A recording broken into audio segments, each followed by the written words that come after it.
Hi, everybody. Good morning, good afternoon, good evening. Thank you for joining me today for part 2 of our Microsoft Teams 101 training. If you missed our training yesterday, I've shared the resource on LinkedIn Live on how to get the resources for that. And we're also jump on LinkedIn and you'll get to interact with a lot of our friends and colleagues attending this training today. So this training will be an hour-long session, and we'll pick up from where we left off yesterday. So make sure you check out part 1. This is the URL, avepoint.com/presentations, and you get to download all the resources from yesterday, as I've mentioned. Okay, so let's go right ahead and talk about what we're going to cover today. For those that didn't join us yesterday, we covered a lot of good ground with the introduction to Microsoft Teams. We talked about how you can take advantage of Teams for calling, chatting, meetings. We also look at how you can enhance team collaboration using Microsoft Teams and adopt for your department, for your project team. And then today we'll pick up with these 4 key topics. We'll talk about the value and why it's important in establishing how we work within Microsoft Teams. We'll talk about how you can plan, manage, and track projects. I know some of you were asking me yesterday about Microsoft Planner. What about lists? What about to do? So I'll tackle that today. So you have to do so. And then last but not the least, we'll look at how we can facilitate sustainable adoption. My name is Dux Raymond Sai, for those I have not met. And again, I'm grateful for you joining us today. Feel free to pop in your questions. I'll see all the questions that's coming in on LinkedIn, and I'll definitely jump on those questions as well. So with that, why don't we jump right ahead and get going with our conversation here. So, when I think about establishing how we work guidance, it's no different than what we do in our day-to-day lives. So I'm blessed to have two wonderful children. My son Johan's 14, my daughter, she's 10. And I recall the first time I would bring them to a bowling alley. And I would teach them the basics of bowling. You gotta hit the pins. And I had to make sure though that the guardrails were up. I'm sure some of you had a similar experience when you've taken your kids to bowling. Now, despite telling them the rules of bowling, what they should be doing and not doing, I want to make sure that I made it easy for them to do the right thing. I want them to be successful. That's why I had these guardrails up. So when my son bowled a couple of times, he was happy, he hit a couple of pins. And then after a few rounds, he would tell me, "Oh, I know this already. Put the guardrails down. I'm a big boy." Okay. And what happened? It went to the gutter. Even worse, there was one time it hit the other person on the other lane, and thank goodness it wasn't that bad. I just had to pay for the game. And that's the same idea when we talk about establishing how we work in Microsoft Teams. You see, the goal is to make it easy for people to do the right thing. We can't expect everybody to remember every single rule and every single feature to turn on, every single setting to enable or disable.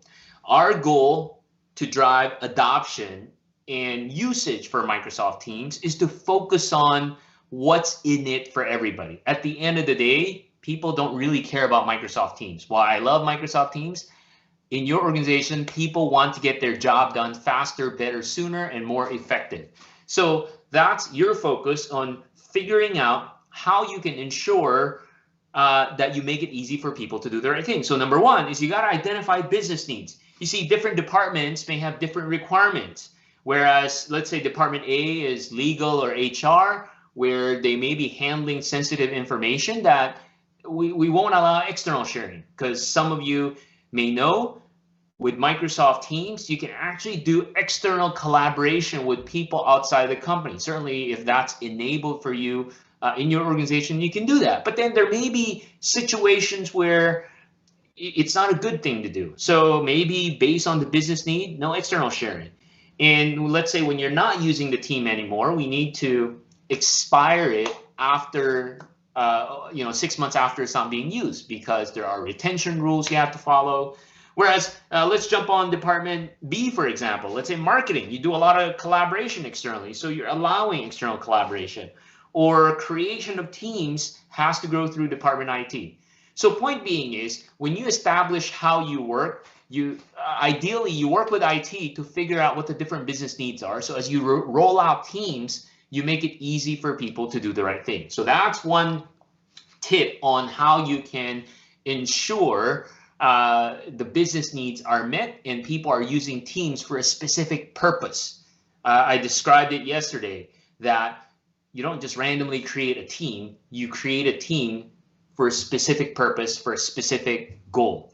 Second is standardize teams with templates. You see, in Microsoft Teams, I kind of alluded to this yesterday, you have the ability to create templates. Microsoft recently announced and is releasing already capability where when you go to Teams, when you want to create a team, you don't have to create it from scratch. You can have a template for project management. You can have a template for HR onboarding, and standardize it in a way where you make it easy for people to do the right thing. And when we talk about templates, for example, so if you look at these slides, I'll show you some demo in a second here, where let's say you have projects. So why don't you create project templates, and I'll talk about projects in a second, where you predefine the channels, you predefine the tabs, and you can even pre-populate documents in there. And then beyond that, right? So creating the team template is one thing, but wouldn't it be great if you can also layer in the policies around that template? So what do you mean, Dux? Remember that business need I talked about earlier? What about if you can say, okay, for this HR template, there's no external sharing, so people can't do that, right? Or the retention is 6 months. So that way you make it easy for them so they don't have to remember, oh yeah, I got to turn off external sharing. Oh, I got to make sure 6 months if after I'm not using it, I got to tweak these buttons so we'll allow records retention for it. So you can standardize these with templates, and we work with a lot of customers around the world to enable the capability to automate a lot of these governance capabilities. So let me show you an example of how these templates can potentially work. Okay, so let me pull. Okay, so this is an example. So one of the things, or one of the apps, I talked about apps yesterday. So one of the apps that I use is an app called My Hub. This is available in the Teams store. I'll talk more about apps later on. And the idea of My Hub is it allows you to have a one-stop shop to organize your teams, to use templates, to figure out who's in the team, all that good stuff. So as I'm quickly logging in, I logged in earlier. I think it's just the nature of how it timed out. One of the things I want to show you is how I can use templates in Microsoft Teams. By the way, you don't have to have My Hub to use templates. For example, let me show you the out-of-the-box way. So I can create a team, for example, and I can create from an existing team. So that's kind of like using templates. So you can create a team from an existing one, right? So that's one way. But what I want to show you is another way, which is a little more sophisticated. So let me do this. So I'm going to use My Hub. Again, there's tons of apps out there. This is one of the apps. And I want to create a new team. So let's say I'm in HR and I want to create a private team. And one of the things I'd like to do, because it just makes it easier, right? Let's say my request is, I want a create a team for HR onboarding, something like that, because we have new employees coming in. And I'm going to create a team from a template. And notice there's predefined templates already. And these templates, I'm going to use the employee onboarding one, right? And these templates have predefined channels and tabs. And in addition to that, it also has all the bowling guardrails. Remember that bowling? It has the guardrails so that when I create this team, it knows what I could do, what I cannot do, so I don't have to remember all that stuff. So that's another way. And then once I pick that, I can say next. It'll go through the process asking who's a part of that team, etc. So that's another way on how you can establish how we work guidance, right? So you provide the purpose and also that guardrail on how you can use teams to be successful. Now, the third tip I highly encourage everybody is to create this new collaboration culture. We talk about how important it is to have a growth mindset, to continue learning, and we all agree with that. But one thing we don't talk much about and just assume is the value of unlearning. Now, what are you talking about, Dux? You see, one of the challenges I see a lot in organization with respect to using teams, a lot of us are stuck to a mindset of, why do I need to use this? I have email, I have SharePoint, like it works, right? Why do I need Teams? And equally as important is create a culture of learning and unlearning, because with Teams, we can better collaborate. It's just like saying, why do I need email when I have fax? Remember those days? So it's important to establish guidelines within your team, within your project group. For example, no more group email. Yesterday, I shared a very specific example, right? When we rolled out Teams, the very first thing we did is no more group email collaboration. If we're working on something, not on email. So that's one rule. Does it happen overnight? No, but between the leaders and the colleagues in the team, if you're committed to do that, you'll make it work. Another example, you're not allowed to engage in project or work-related chats or conversations in the general channel, right? So you can create that. And this is part of the discipline where, let's say you use templates, you have channels for different things. You can define what each channel is for. You can't just assume people will figure out what they are for and what to do. Lastly, you have to respond if people mention you. That's just, again, another good courtesy. It's just like people emailing you and you're not responding, right? So these are some collaboration culture that you can nurture and grow and get everybody's buy-in. And it's important to lead by example, right? Now, another good how we work guidance is always facilitate inclusivity. One of the great things with Microsoft Teams is it's very inclusive, not only to who you are, where you work, and the way people engage with each other. Microsoft is very intentional in building in inclusivity. So for example, in meetings, right? Make sure you record. For people who can't join, they can watch it later on. They can run a search. Use live captions, especially for those that may have a separate language that they're more comfortable with. So having live captions allow them to read and in addition hear what you're saying. And then raise hands. I know especially in a lot of meeting environment,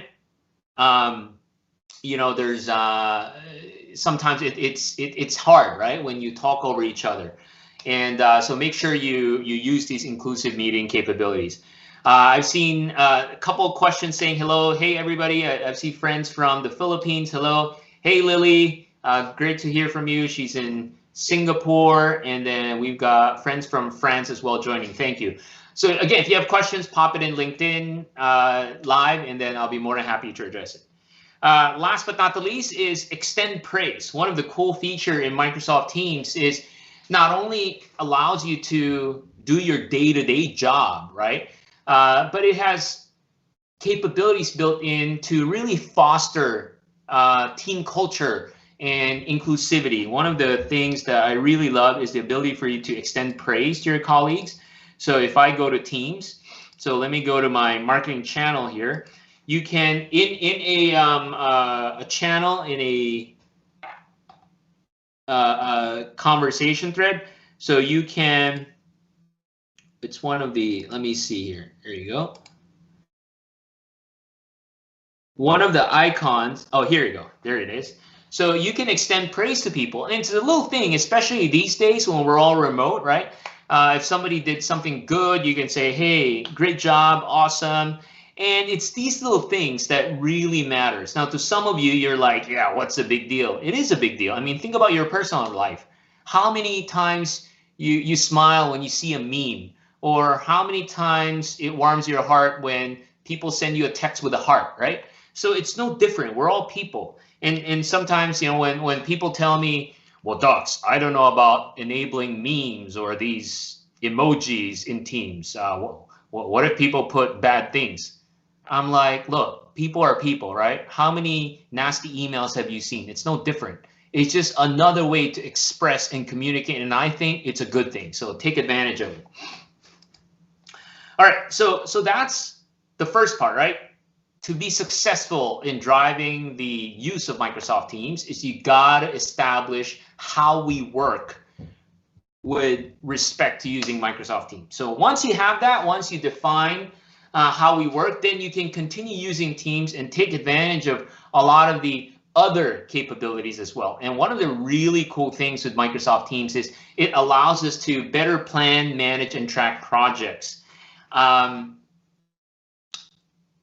I think Eric was asking about Microsoft List. I'll pop it in the chat in a second, and I'll talk about List in a second here, but I'll definitely share that. So before I talk about how you can use Teams to plan, track, manage projects, let me give you let me give you a big picture view, okay? Big picture view here. So when you think about project management, there's different levels of project management. For those not familiar, when we talk about project management, there's very formal project management.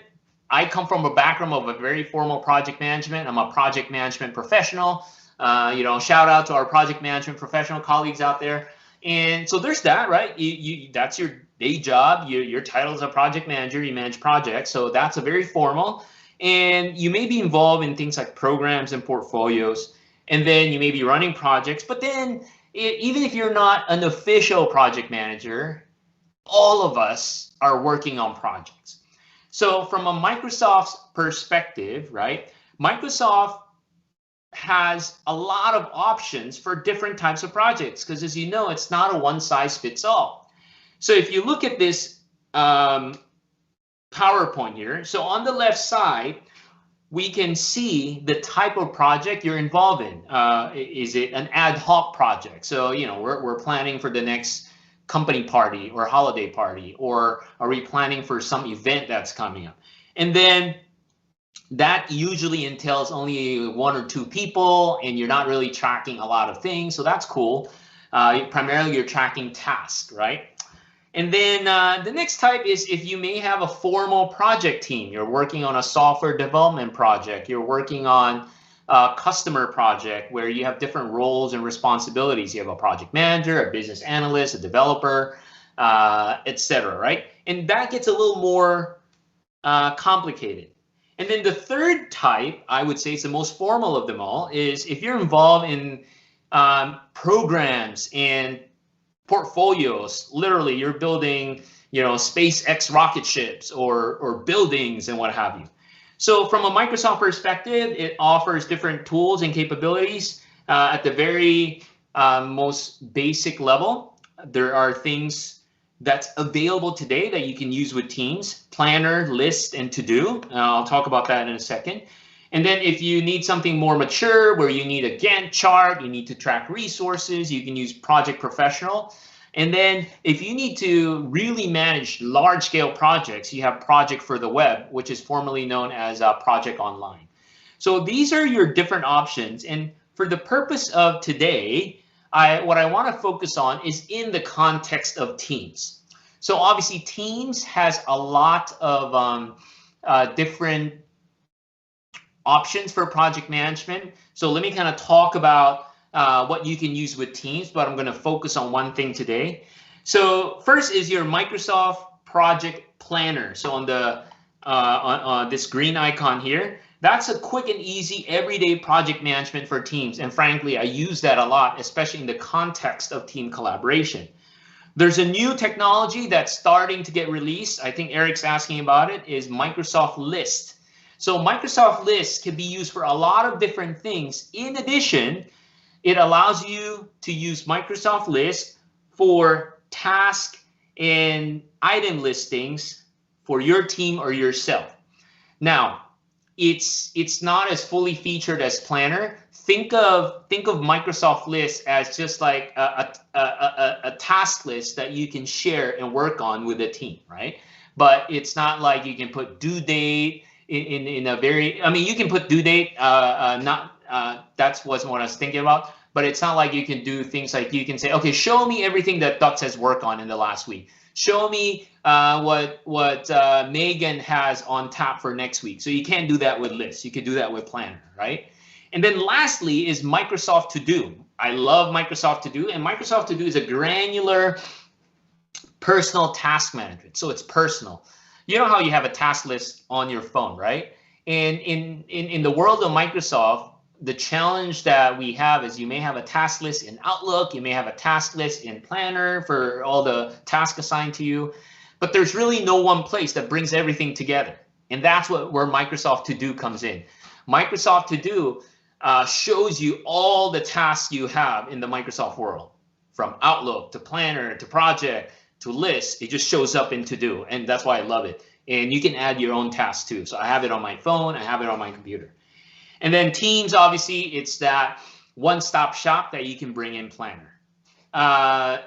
So what am I going to focus on today? Today, for the context of this training, I'm going to focus on Microsoft Planner because Planner is available for everybody, and Planner has been there for a while, and Planner is very, very valuable.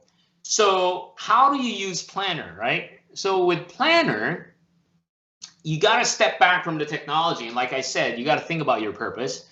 You got to first think about what's your game plan, meaning how do you do projects, right?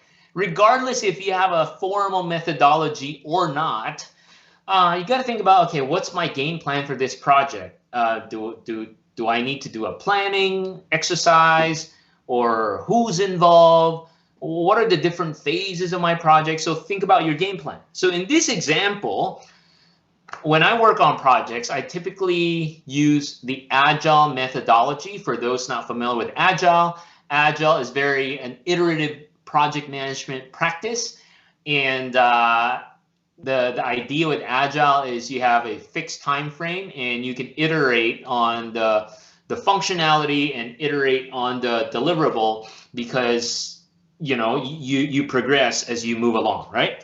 And this is my game plan, and there's a lot of different Agile project management techniques, and one of the things that I use is Kanban. So Kanban is very easy to learn. Essentially, you have these different boards where you pretty much track what is being done and what the status is. So on a daily basis, you can move stuff around and describe what the different tasks are being done and who's doing it. So in the Kanban example, right, this is how I use Planner and Teams. By the way, feel free to pop in your sentiment. I know the cool thing with LinkedIn is you have like these little sentiment, which I really like, thumbs up, clapping, or heart. So if this is something valuable for you, if you have a new idea, hit on the light bulb. So that way, let me know if it's valuable for you as we go along. So in Kanban, right, here's an example. The idea with Kanban is I can track all the tasks in the backlog, to do, which needs to get done soon, doing, it's being worked on, and then done if it's done. All that could be done in Planner. And then you can bring all of it into Teams, because in Teams you can have visibility, you can chat, you can store the documents that's related to the project, all that good stuff. Okay, so in Kanban, typically the time frame of each task is 1 to 4 weeks, and maximum 2 tasks at a time. Right? So how do we do all this? So obviously we get started with Teams, right? So let me kind of walk you through an example here. So in Microsoft Teams, so let's say you have a team, and this is from yesterday, right? So let's say I want to create a new plan, and it's called a plan. And all I have to do is I go to my channel, and I can add a tab, and I can pick Planner. And in Planner, I can create a new plan. I can call this I'm planning a conference that's coming up. In fact, speaking of conferences, we do have a free conference that we're hosting. It's called Shift Happen. So let me kind of show you the URL. If you can join, I highly encourage you to sign up. We just did the North America European one a few weeks ago. It was amazing. We're doing the APAC version, but anybody can join. It's just in the APAC time zone. So make sure you share this. It's shifthappenscon.com. We have amazing speakers. We have Dr. Kelman from Australia, Jared Spataro, who's joining us from Microsoft, Air New Zealand. So they're going to share how they're using all these Microsoft 365 technology. This is free, by the way, so make sure you sign up. Okay, so let's say we're planning for this, right? So notice when I create a plan, I called it SH Conference, and it created a new tab in Microsoft Teams. And this is the plan pretty much. So if you're wondering, Planner is separate from Teams, meaning just like all the other technologies like To-Do or Lists or SharePoint. But the beauty is Teams can bring it in. Remember yesterday, right, when I said when you create a team, it not only just creates a team, it creates some core technologies that powers Teams, SharePoint, Outlook Calendar, Planner and OneNote Notebook. So it's there behind the scenes, but can you use Planner on its own? Absolutely. Now, for me, I usually use it with Teams because, again, Teams is a great one-stop shop for everything. Okay, so there you go, okay? So task management can be done with Planner, and it allows you to work effortlessly. So, okay, so how can you start using Planner? As I've indicated, it's important to have a game plan or a methodology. So my methodology here is first and foremost using Kanban. So I'm going to create these different buckets, as they would call it. So my backlog, my to-do, another bucket for doing. So you get the picture, right? And then I can start adding tasks. I can add a task and say, you know, it's just a random listing of all the tasks that need to be done. Invite speakers, for example. And my colleague Sarah, by the way, will pop in the URL for Shift Happens in the chat. So, and then you can set a due date, you know, by this time. I can assign Barry, add task. So I can keep doing that. And the cool thing is this, right? With the Kanban methodology, the idea now is once you have all your backlogs and you work on the schedule, I can easily drag and drop it to the next bucket, right? So up on deck is this one, and then when Barry's doing it, he can say he's working on it. So the beauty of this is you can have a big picture view of all the different work that's being done. So let me show you a finished example of this.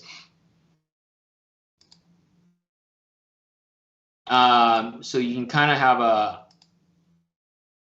here you go. Let me, oh, here, actually it's right here, right? So I did this example so that we can see all the different, which one was that I did? Let me double check here. I worked on an example here so we can kind of, there you go, right? So you can move this around and you can assign it to people, and once the task is done, you can simply check it. And then the cool thing with this too is not only can I see all the different tasks that's being worked on, there's a lot of different charts available, right? So big picture, I can see there's 2 tasks left, in progress, etc. I can look at schedule if you want to look from a calendar view, like what's coming up, show me everything in progress, all that good stuff. And the nice thing about this too is I can just look at it from a planner view if I like to, because you may be involved with a bunch of different projects, not just one project across multiple teams. So I can look at from a planner view, show me all my tasks, right? Show me all the activities, show me all the recent ones. This week, New York State work from home project earlier, March 18, right? All. So it's a really good way to see not only tasks in a single team, but tasks across multiple teams as well. So the key is really to have your methodology lined up with all of your different tasks. Cool. So hopefully that gives you a good insight into how you can plan, manage, and track projects within Teams using Microsoft Planner. Next, so the next stuff I'd like to tackle, which is really important as well and really cool, is now that you know how to use Teams for calling, for chats, for meetings, for team collaboration, you have a guideline now on how you're going to use Teams. You saw how you can use Planner to plan, manage, and track tasks in Teams. What about automation, right? This is really, really cool on how you can take advantage of Microsoft Teams. Because apart from the out-of-the-box capabilities, you can customize and extend Microsoft Teams. So you already seen it. I was able to add tabs and apps to add functionality to Teams, but Microsoft realizes that, look, there may be other tools out there that you need that's not part of Microsoft. So you can add For example, we use a lot of Adobe Creative Cloud. I can bring in Adobe Creative Cloud to it. I can bring in Jira. So there's a lot of different things you can add. And then one of the key things, though, everyone has to be clear is the way Microsoft thinks about extending Teams starts with the base layer, right? Meaning you can add on Office 365 application to Teams, which you've already seen. You can bring in SharePoint, you can bring in Planner, you can bring in OneNote. Next level up is you can bring in third-party applications. And I mentioned that, for example, we use Adobe Creative Cloud, we use Hootsuite, and you can bring those in by adding a tab or going to the App Store. The third part, which is really, really fascinating, is you can extend Teams and do a lot of automation specific to your business processes in different ways, right? It's not going out to the App Store. It's not using Office 365, but really coming up with something on your own in an easy way. So let me give you an example, and this is a really cool example. So for example, right, and this is an example from Microsoft. So for those not familiar, Microsoft's headquarters in Seattle area in Redmond, they have a lot of buildings and a lot of employees. So this was, obviously pre-COVID, where people may go to different buildings. They may have to drive to go to different meetings, and sometimes, it's close to lunchtime. And Microsoft, in all of their facilities, have great cafeterias. And the cool thing with their cafeterias is they publish their daily menu and location in their intranet. So if you go to the Microsoft intranet, there's a intranet site for their cafeteria. It shows the menus, the location, all that good stuff. But then the challenge is, let's say you just came from a meeting, all you have is your phone, and going to the internet may not be as accessible or as easy, right? So one of the solutions they came up with is, okay, can we use Team to make it easy and automate some of the things that people need? So here's what they did. They created an internal bot, and I'll talk about bot creation in a second, that any Microsoft employee can talk to. So it's like just chatting. So they created a cafeteria bot. So what they've done is they create this cafeteria bot where you can pull up your phone, especially you just walked out of a meeting, and chat with this cafeteria bot and say, hey, where's the closest cafeteria? So this bot would automatically pick your GPS location, know where you are, and it will tell you based on where you are, this is the closest Microsoft cafeteria. It's really cool, right? But wait, there's more. It says, okay, here's the location. Do you want to see the menu? And sure. So it shows the menu of what's available today. And guess what? This menu is not created manually every day. It's pulling the data from their intranet, right?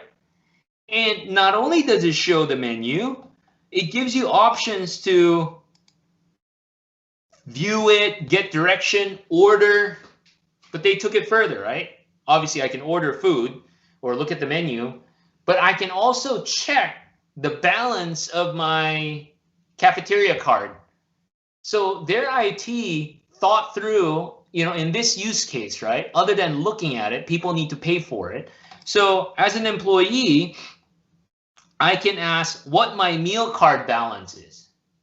And then it would show you, you have $426. You can buy your whole department lunch. And let me go back. And then you can go ahead and order and pick it up, right? So this is a really powerful use case on how you automate business process. Now, think about your organization. How many manual things you have that can benefit from an automated bot, right? Especially for new employees. Imagine a new employee coming to your company. Hey, where's the TPS report template? Or how do I file for expenses? Or who do I talk to for this? Imagine that you have this automated bot that can tap into those information, and I guarantee all those information are available in your organization. And if you're thinking, well, Dux, this is cool, but we don't have any developers that will build this bot. And that's the cool part. Microsoft made it so easy for these bots to be built I did a demo one time. I have a recording. I showed people how to build bots in 10 minutes without coding. Microsoft already pre-created all these technologies, and all you have to do is just connect the dots to your knowledge repository. Really, really fascinating. And I'll share the link in this PowerPoint once you download on how you can get started creating bots. So this is one example. Another example is all these bots are available in the store. I demoed this yesterday. Ava, AVA, for example. You can download it in your Teams store. So if I go to my Teams store right now, or apps, so you go to Teams, you go to apps, I can search for Ava. There you go, Ava. And Ava helps you find lost content. And this is a common challenge that a lot of people face in an organization, where they've deleted the email or Word document and it's not in the recycle bin anymore, it's gone. And then they have to bug IT to get it back. Well, if you have Ava installed, you just ask Ava for it and she'll get it back for you. Now, somebody was saying in the chat earlier they can't find Ava. While the apps store is enabled by default in some organization, they may have turned off the app store. But yeah, just check. If you can't find it, you can quickly ping IT and say, hey, is our app store enabled for Teams, right? And this is free and you can download it. So these are the quick things that you can automate business process. And boy, I can't tell you how many times Ava has saved me, especially weekends. I'm working on the weekends, nobody's available in IT, and I just need to get stuff back that was accidentally deleted 4 weeks ago, right? So that's another example. Another example is how do you automate some of the business process is you have to extend backup and retention. While certainly you don't want to delete stuff, but sometimes things just gets deleted, and beyond email and beyond a Word document, an entire SharePoint site could be deleted or an entire team is deleted. Just so you know, if it's deleted out of the box, Microsoft only keeps it between 14 to 90 days. And after 90 days, it's gone forever, right? So what if your business requirement is so that you need to keep things for 5 years, even if it's deleted? So you may look at some of these automation capabilities, such as extended backup and retention. So you can check out a solution we have, for example, it's called Cloud Backup, that can protect your team, not only content, but the chats and everything in the team, even if it's deleted and past that 90-day retention that Microsoft offers. So Sean is asking, are your apps available in GCC? Yes, it's coming. So it's going through the certification process, but everything we built, Ava, My Hub, is going through all the GCC certification. And our technology is also now FedRAMP in process. So we can support those level of requirements as well. Yeah. Okay. So what other ways can we automate business process? Well, another cool technology that's part of Microsoft 365 is the Microsoft Power Platform. Some of you may have heard about this. So let me kind of break it down on what these things are, and I'll show you an example. So Power Platform continues on the idea of the ability to build apps in a quick and effective way without necessarily having coding background. This technology actually spans Office 365, Dynamics, Azure, and it's comprised of 4 core technology. Power BI allows you to visualize information. Power BI provides rich set of reporting capabilities that you can pull data across all sources, and not just Microsoft. You can pull data from Excel, from Google, from Oracle, from Access. I know you still use Access. So Power BI provides that rich reporting capability. Power Apps allows you to quickly and easily build apps for your organization. And these apps can be on the phone, can be on the desktop, and it doesn't require coding. There's a lot of great examples out there on how organizations have used Power Apps. So for example, a good friend of mine, Samit Saini, he doesn't have IT background. He used to be a security officer in the Heathrow Airport. He used Power Apps to build an app so when passengers come through the terminal, and if they don't speak English, for example, the app can translate specific messages to the passenger. You could do cool things like that without coding. And then Power Automate is another component of Power Platform. Power Automate allows you to do a lot of automation. I'll show you an example on how we use Power Automate in a second. So it automates workflow for you. And then last but not the least is Power Virtual Agents. These are intelligent bots that you can put on Teams or your website. And again, it doesn't require coding. So with that being said, right, how can we automate business process with a Power Platform? So let me show you an example and let me kind of walk you through a scenario that we have. So I'm going to share our internal example here because this is very relevant, right? So here at Ave Point, obviously we use Microsoft 365, and as a part of our intranet, we have a site called GTM Central. GTM Central stands for Go to Market Central. It has all of the resources that any Ave Point employee would need to engage with our customers, from our templates to PowerPoint to documents we can share with customer, industry reports, etc. Now, certainly there's always some new requirement that comes in from our colleagues around the world, and it may not be in GTM Central. So the idea is, as a marketing team, we create stuff, and once it's created, it goes to GTM Central. So we drop it here so the rest of the company sees it. Remember yesterday when I mentioned to everybody that, you know, Teams is only intended for a small group of people, in this case our department, and then once we have the deliverable, we drop it in GTM Central so the whole company can have access to it. So we have all these different resources here. So let's say migration, we have architectural diagram, brochure, what have you, right? So we have all this wonderful things that we help equip our colleagues with. But then sometimes there may be things that's not here, and there may be things that our colleagues would need. So what we did is in GTM Central, we said, look, you can't find what you're looking for, submit a request. So we created a form. It's called Microsoft Forms. It's part of Office 365, very simple form, easy to use, that, you know, essentially asks people, okay, what do you need? What's your name? You know, what do you need, right? Well, I need a new logo created. I need a new brochure created. Who's requesting and which business unit are you, right? Canada, corporate, France, Japan, what have you. And detailed description and what's the delivery date. So very simple form. Now, if we walk through this process, right? So what's the scenario here?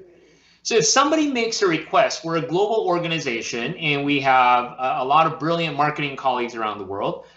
What we would like is that request would route to the appropriate marketing colleague in that region so they can take the lead in making sure that it gets done. So that's one requirement. So there needs to be a workflow that once this gets submitted, it doesn't just email one person, because that's not effective, right? So there needs to be some filtering that happens and it routes to the right person. So that's step one. Step two, once it routes to the right person, they have to figure out, okay, what do we need to get a brochure done? We need some text, we need some graphics, we need some layout. So that person will then coordinate with other teams to assign tasks to get stuff done and manage those activities, right? And then at the same time, once that routes to that group of people, the requester should be updated as well as to the status of this task. So it may look simple, but there's a lot of moving pieces. And the last thing you want is to manually manage all this. So what we've done is we've used Microsoft Form and then Power Automate. So let me quickly show you Power Automate here. So let me go to all the apps. So essentially we use Power Automate. Okay, all right, I saw it already here. And by the way, if you're interested, I had a whole different webinar earlier on Power Automate. I'm just going to show you a big picture here. So when you go to Power Automate, right, there's a lot of ready-made templates already on automation. So you can say, take a form, take the information. You see, like here, send myself a reminder in 10 minutes, get a push notification. Let's say, I don't know, I'm going to search a template for forms, right? So here, this is similar to what we use is take the form and then put it in SharePoint, right? So we did that, and then so I configured this form. It's very straightforward, no coding. And then once it's done, here's what it looks like. So let me go back to back here. Okay. So now once this form is submitted, the workflow goes to the right person. And then what we have here is those requests routes to a SharePoint task list. So notice, by the way, this list is only available to marketing. So they can see all the different requests. We can track the status if it's in progress, who's working on it, all that, right? And then the task, once it's assigned, guess what? It shows up in people's to-dos, in Outlook, and what have you. And then, so we track it that way. So just to give you kind of big picture, right? It's through the form, Power Automate. It goes to this task list that not only people get their task, but there's a visibility, so I can see what everybody's working on. And then here's all the details of the task. So hopefully this gives you an insight on how you can automate business processes. And like I said, we got tons of resources on this.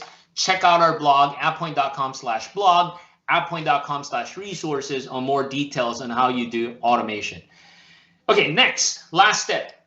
So to be successful in Microsoft Teams is we got to drive sustainable adoption, right? We all know you can roll out the best technology, but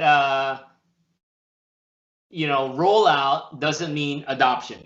And we want to make sure that people adopt it. And when we talk about adoption, training alone is not enough.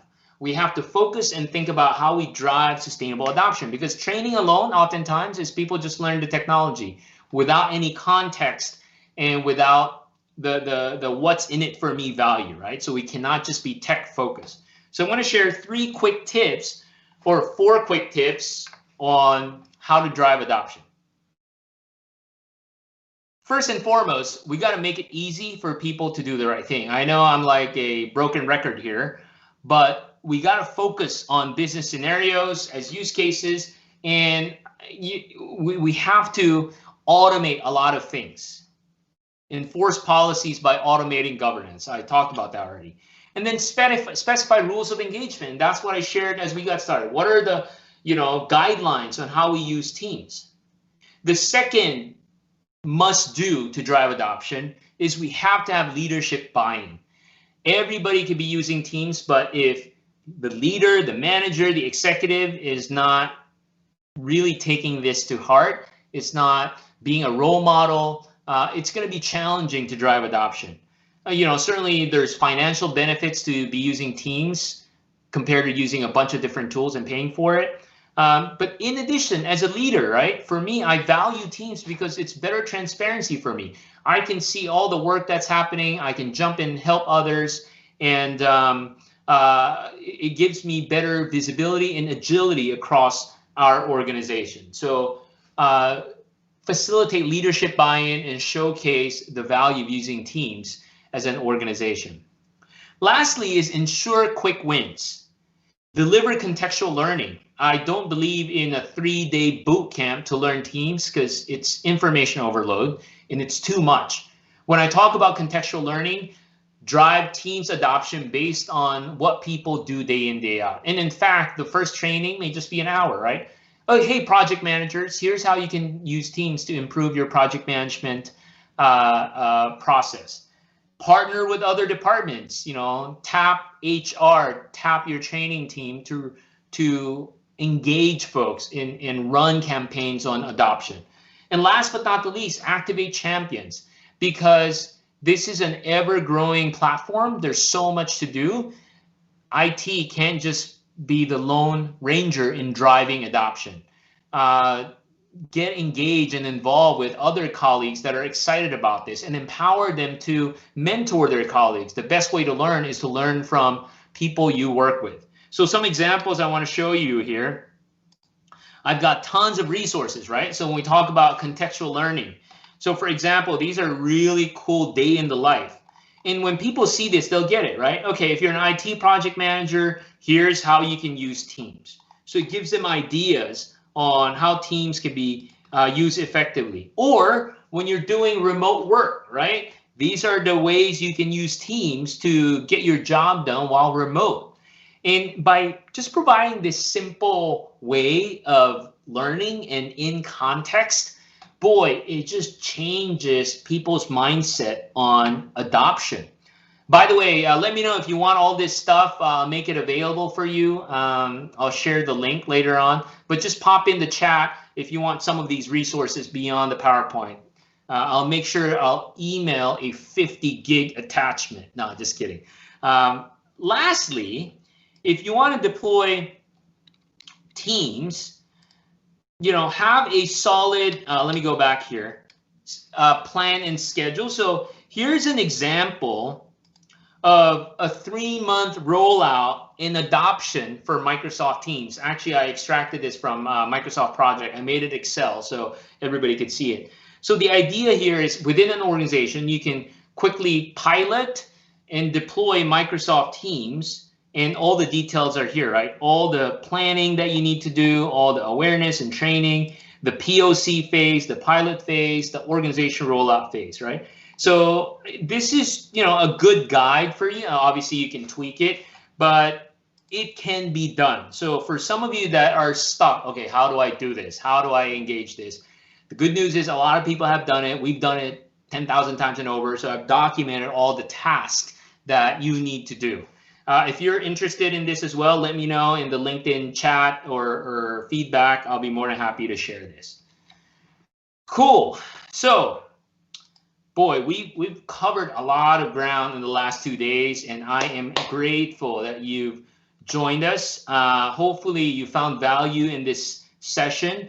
Like I said, we've got tons of resources. Greg's funny. He's like, yeah, send me that 50 gig file. I'll pop the link. I'll pop the link in this chat right after our session so you can get all these resources. So we have tons more resources. Go to our website, avepoint.com/resources, and let me know how you thought about these 2 days. I'm more than happy to do more of this. This is the first time we've done it on LinkedIn, 2-parter. If you've joined the last 2 days, pop in the chat how you thought it went. Is it too long, too short? You want more? What topics you want? Just pop your feedback here while you're here, and we'd be happy to do more. So with that, thank you.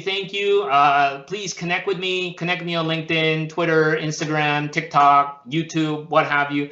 And just drop a note when you connect with me. Join your webinar. Would love more. But grateful for you to join. Let's keep the conversation going. I hope this has been helpful to you. And we're here anytime if you have questions on Microsoft Teams. Thank you. Have a wonderful day. Take care and be safe, and make sure you wash your hands. All right? Bye.